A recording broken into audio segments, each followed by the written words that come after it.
Hello and welcome to the Otaku Network podcast. My name is Steve. And I'm David. And we are into week 6 of the fall 2024 anime season. I apologize that my throat is still a little janked up, so we'll just have to get through it together. So this week in Shogakusei ni Naru, we pick up where episode 5 had ended, with Keisuke confronting Chika regarding him encountering Chika, essentially giving Takai the third degree. After Chika had seen Takai with the Nijimas, and her kind of world is collapsing around her because of it. Keisuke appears to be on the verge of saying that that child is my reincarnated dead wife, when Mai shows up, pretty much diffusing the situation, seeing as the confrontation has caused a scene on the street, and a lot of bystanders are watching. The episode pretty much continues along this trajectory where Chika is trying to come to terms with the way that she's raising her daughter, who she knows as Marika. And then on top of that, she's trying to come to terms with how abusive and neglectful her childhood was at the hands of her mother, and the parallels that she's beginning to see and the discomfort she has with those. At the same time, Keisuke is struggling with the vitriol he witnessed between Chika and the girl that is being inhabited by the reincarnated memories of his dead wife. But it's more than just his connection with Marika having Takai's memories. It's also his standards as an adult and a parent, and how he feels one should treat their children. He thinks he needs to interject into the situation and rescue Marika from Chika. He feels that it's time that, the entire situation is explained to her, and then he's going to try to forcibly adopt her out of what he sees as a terrible and destructive situation. One day he's snooping around the neighborhood, trying to figure out the rough area of where she's living, when he runs into her. And, he starts talking to her about his ideas, and she rightfully corrects him in saying that you can't judge the character of a person just by seeing them in a 5-minute exchange. She herself has been doing a little bit of soul searching in trying to dig back into her Marika memories to find connections of love and support between her and her mother. Most particularly from when her father was still in the picture. We get a bit of a narrative trope, and Takai suddenly succumbs to illness. And right as she does, Chika shows up, doesn't really question exactly why Keisuke is there, but is concerned as to the state of her daughter and why this man that she has concerns about, is kind of like rushing her towards her house. Keisuke fills her in, that her daughter is essentially overcome with a fever, and they bring her back to the house and kind of start nursing her. This event and seeing the care and concern that Chika really does have for her daughter kind of helps Keisuke to gain a little bit more of a broader perspective. But it also doubles down his resolve of the situation of he feels they need to have a discussion with Chika about what's going on. Recognizing that Takai, Marika, is in a really difficult position where she can't really tell Chika the truth in a way that will make the situation less problematic. The three of them, being Takai, Keisuke, and Mai, agree to finally doing it and set up a meeting with Chika. And within, Chika and Marika's house, they lay out what's been going on to her, that her daughter is the reincarnation 50-year-old man's dead wife. Obviously, she can't believe it and starts getting quite defensive. But the three of them do the best that they can to convince her that this is reality. Eventually, breaking down her defenses. And then the situation shifts to now what? And at this point, Chika feels that she could lose everything she's been trying to get. That this may be a precipice where the person that she gave birth to is definitely not the person that she knew from earlier in her life. And this strange family might be threatening to take her from her, leaving her with absolutely nothing. But Takai, when asked by Chika, if she still sees her as her mother, does everything she can to calm her fears, and goes with the idea of, yes, even though I have the memories of this man's dead wife, it still doesn't change the fact that you gave birth to me and you've raised me ever since. So the episode kind of ends with this conclusion of sorts, or at least a conclusion of tension, where the secret has been revealed to the person who needs to know it the most, because it's been causing a lot of tension and problems. But the outcome of the revelation isn't, on the surface, going to change Chika's reality with her daughter. Obviously, there's the problem of she knows all of these things that a 10-year-old girl shouldn't know and has experienced way more life than I have. And then there's the whole problem of there's this old dude who may have some conflicting feelings regarding my 10-year-old daughter. But that, and I'm honestly at this point, I'm just putting words into Chika's mouth. Chika's biggest concern was she didn't want to lose Marika. She recognizes the mistreatment that has come from her, that is essentially generational trauma from how she was raised as well. And she wants a redo. She wants to make up for it. So unfortunately, we have two problems. David accidentally watched episode 7 first, and I'm almost positive I had something in episode 7 spoiled for me. But this was a really good episode, and it was an interesting culmination of all of these events. And we're pretty much at the halfway point of the season. So I'm going to pretend like I don't know what's going to happen in the next episode and just wonder. I'm going to actually pretend like I don't know what's happening in the next episode. Yeah, it was a good episode. Real great. I really love the conflict resolution. When we talk about episode 7, I'm gonna give my thoughts as I was thinking it was episode 6. Yeah. I was really upset. I can see how there's a bit of confusion when at episode 7. You're like, what the hell is going on? Yeah, I was upset. Do things make more sense? Yeah. Okay. Yeah. Now everything. You'll get it next week when I talk about it. But, yeah. But I was like, bold choice. Nice. No, this episode is really good. Real tearjerker. I've been trying to come to Chika's defense for a while now, trying to push beyond the initial concept of her being painted to us as a bad guy. Now, after this resolution of this arc and her kind of come to Jesus moment, do you think I was correct? She's got to put her money where her mouth is. That's fair. You can say you're going to change all you want, but unless it happens, I won't believe it. Well, KSK even told her that too. He's like, if, I can't forgive you for what you've done already, but we can move beyond that. But if it happens again, you bet your sweet ass I'm taking her away. Yeah, I'm taking her back. Technically taking her back, yes. But no. Hopefully hopefully this is her redemption arc and things are good and all goes as planned. I'll lie and say we'll see what happens next episode. I already know what happens next episode. I'm pretty sure I know what happens too. All right, Blue Miburo. We open to sword training, and we find out that Neo is fucking terrible with a sword, and basically gets bullied by Saito Hajime for being incompetent. We learn that Saito is impressively good with a katana, and he basically bullies the shit out of Neo for his inability to use the sword really well, which spurns a lot of the Miburo joining in on the bullying, basically causing Neo to have not like a negative outlook, but he definitely works a ton, especially with Kondo Asami, to work on his swordsmanship.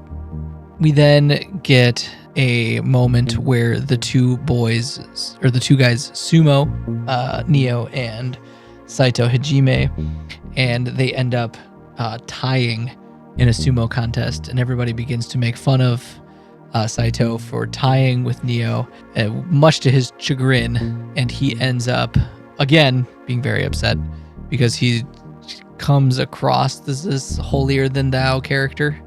So Sarazawa Kamo comes in with news after meeting with the Aizu, saying that they're going to get funding, and he pulls out some ceremonial garb, as they basically now have... they have sponsorship. Yeah, they have sponsorship through government. Well, it's a clan. Right. It's a clan that's like, we're going to fund what you're doing here, throw on our uniform. Right. It's. I would argue that the clans of Japan are kind of, especially in the shogunate period, are kind of the government. They're like feudal lords. Yeah, they're feudal lords. Correct. The daimyo. Yes.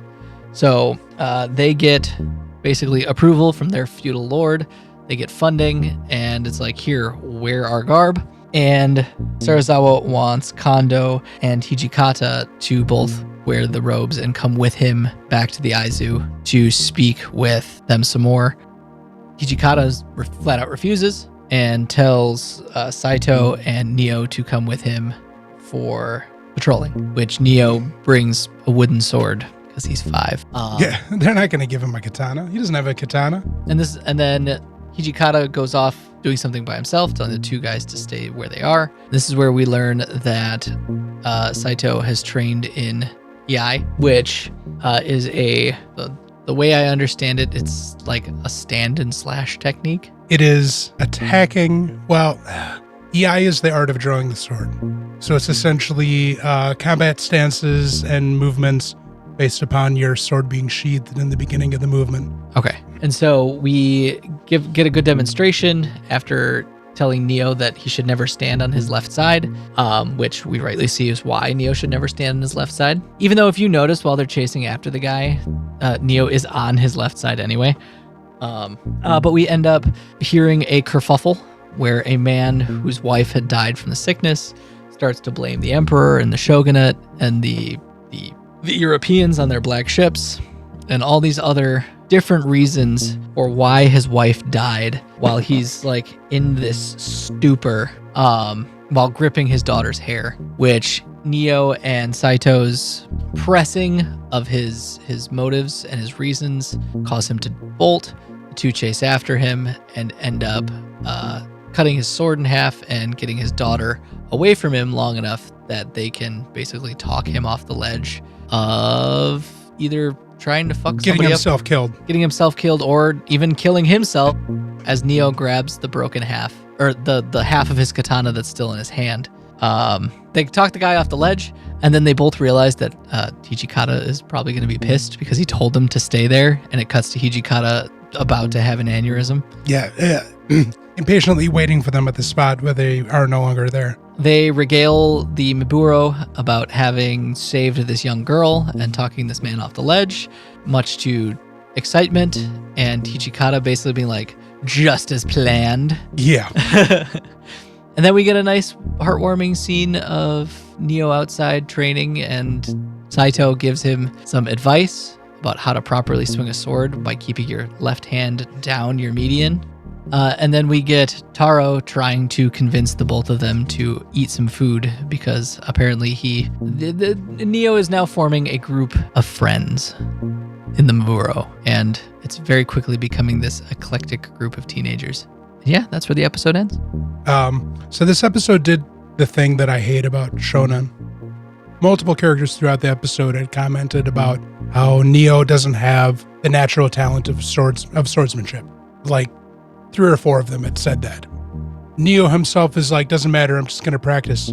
Because if I put enough heart into it, I'll make it happen. And that's not true. That's not how things work when it comes to physical ability. That's definitely how it works with physical ability.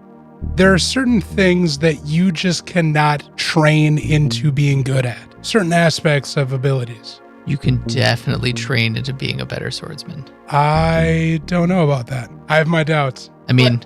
But you get what I'm saying, though, right? Everybody comment, this is a common thing throughout all shonen, where the character is the underdog who doesn't lack the je ne sais quoi required of the thing they want to do, but by golly, his gumption will get him there anyways. It's not how that works. It's not how that works in real life. Bro. Yes, it is. No. I could spend the 10,000 hours and I would not be able to paint like Bob Ross. That would not happen. Guarantee you. But you would be able to paint like you.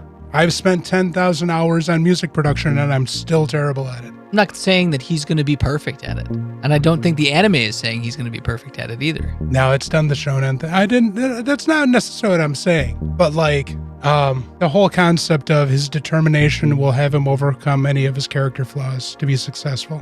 That's not real life. It happens in real life. It does not happen in real life. Yeah, it's a trope, Steve. It happens. Yeah, and I fucking hate it. That's one of the main things I hate about shonen. That and the whole idea of the true moral of all shonen stories is you can't do anything by yourself. You have to rely on those around you. because it's, in my mind, propaganda for conforming to the populace. That's how I view shonen.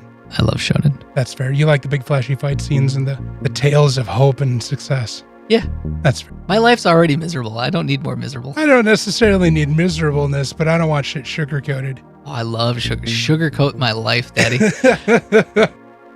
No, and Hijikata, no, it wasn't Hijikata, it was Okita. Okita was the first one to point it out. He's like, we didn't bring you in here for your swordsmanship. Yeah, brought him in here for his tactics. His true natural latent ability is his powers of observation and his tactics. Damn straight, you don't need him having to worry about being the best duelist out there. We also don't know if he's actually going to become the best swordsman yet. I sure hope he isn't going to be, because that's going to be really disappointing in my mind. I mean, they would still want him to train in swordsmanship anyway. Sure. Like, I feel like that's just a Miburo / Shinsengumi they're thing. swordsmen. Yeah. They would like him to at least be able to sort of defend himself. Yeah, I don't know. That one kind of, that aspect of it kind of, and then they did it twice. They did it in the whole thing of like, he won Saito. He warmed Saito's heart to him because of his his spunky determination and his enthusiasm. Come on now. I love that you hate this so much. It's one of the things I hate the most about shonen is when they do this kind of just. It's the thing I love most about shonen. It's like the power of friendship. It's like encouraging Ralph Wiggum. I'm in danger. I liked the episode. I thought it was fun. The episode was okay. It was fine. I liked the turn that they did with the guy with his daughter, because at first they approach it and the viewer approaches it as, here's this crazy guy who's like gonna kill this kid. Then with the crowd's interactions, you're like, oh, it's her dad. Oh my God, he's gonna kill his kid. Then it's like, oh, wait a minute. He's freaking out because of everything's going terrible for him. He's probably going to kill his kid. He might kill himself. If anything, he might just barge into the government office, and then that's a whole lot of problems. So they, once they get a little bit more of the story, they formulate a reason for them to take action instead of just, we need to stop him from doing bad things. It's like, this guy's out of his mind. We need to try to help him. Well, at least Neo. Saito's like, yeah, I'll cut him up. And Neo had to tell him, he's like, you need to promise me not to kill him. Saito was like, but I want to kill him. I want to cut a bitch. The episode was okay. I loved it. This anime could keep just doing this every week, and I would be a happy game. So again, like with last week, not knowing the history of the Miburo or the Shinsengumi, the show doesn't give us a hint at its trajectory. Right. It's just plotline of the background of developing the characters more. Yeah, I think it's literally just taking its dear sweet time developing why we should care about each of these Miburo and letting us in like on little tidbits of their sprinkling in a little bit of the historicity. Yeah, and like why, or like the culture of the Miburo. I think that's what it's kind of trying to do, is to set up this like, why are they in Kyoto? Why are they doing what they're doing? Because they feel that Why is the Boshin War about to happen? Because people are upset with the shogunate. It's just a matter of power. It's just a matter of who's running the country and who is benefiting from whichever group is in power. Why are the Europeans here? Well, trade. Yeah, I know. I'm just, plot. Japanese commoners are like, these goddamn Europeans put up my shitty wall. He gave us diseases. Well, to be fair, the shogunate strictly controlled news. Yeah. Anything else on Blue Miburo? Nope. Shall we talk about Orb? Yes. Episode 6 of Orb picks up where we left off with episode 5, obviously, with Atsushi seeking the help of a disgraced priest that that Graz had told him about. So we meet the priest, a man named Bedeni, who definitely looks like he's been through hell. He tells Bedeni that he needs to take him somewhere for him to see this information that may make the church angry with him. Bedeni doesn't want to do any of this. He thinks this peasant in front of him is just wasting his time. He obviously doesn't know what he's talking about. Atsushi isn't necessarily successful in convincing Bedeni otherwise.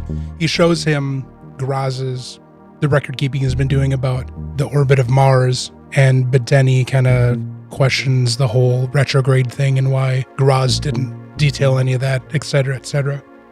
And then we get this really prolonged flashback dealing with Bedeni's recent past and how he became kind of the broken, disgraced man that he is now.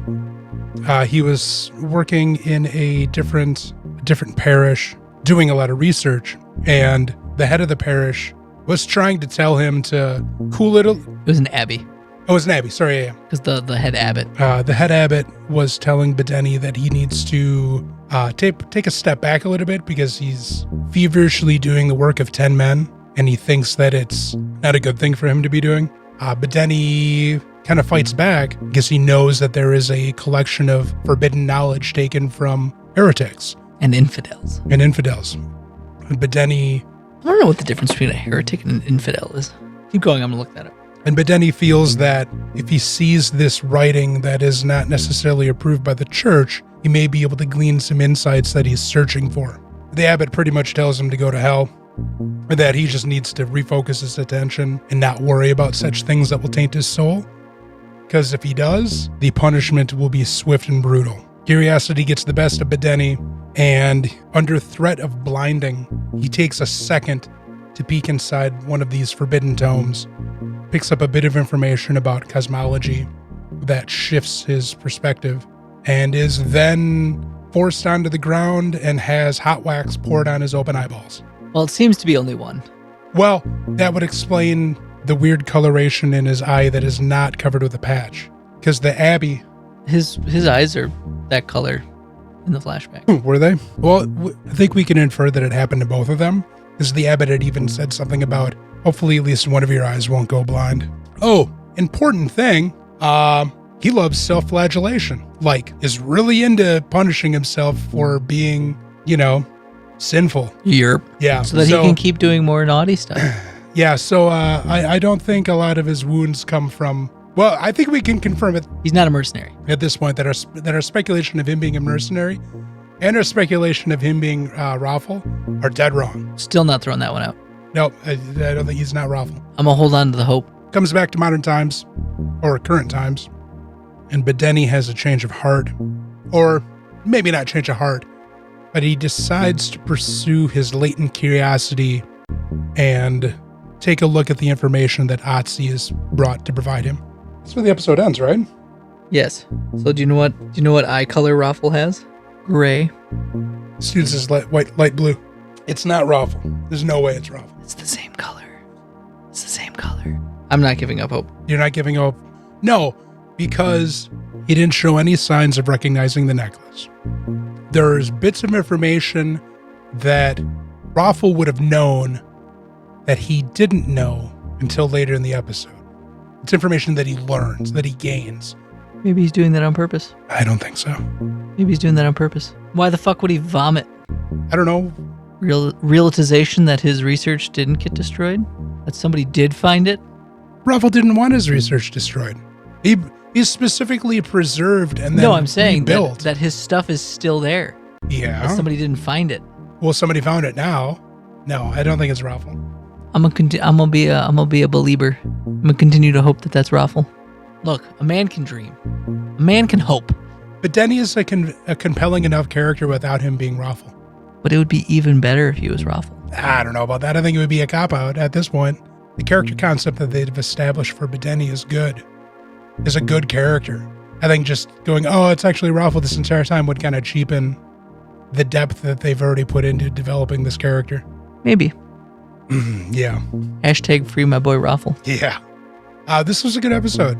I like how it got into a lot of the deeper, moralistic, philosophical type things regarding the church's view of cosmology and Bedeni forecasting the Reformation, essentially. These indulgences are bullshit. Yeah. All right, Martin Luther, chill out.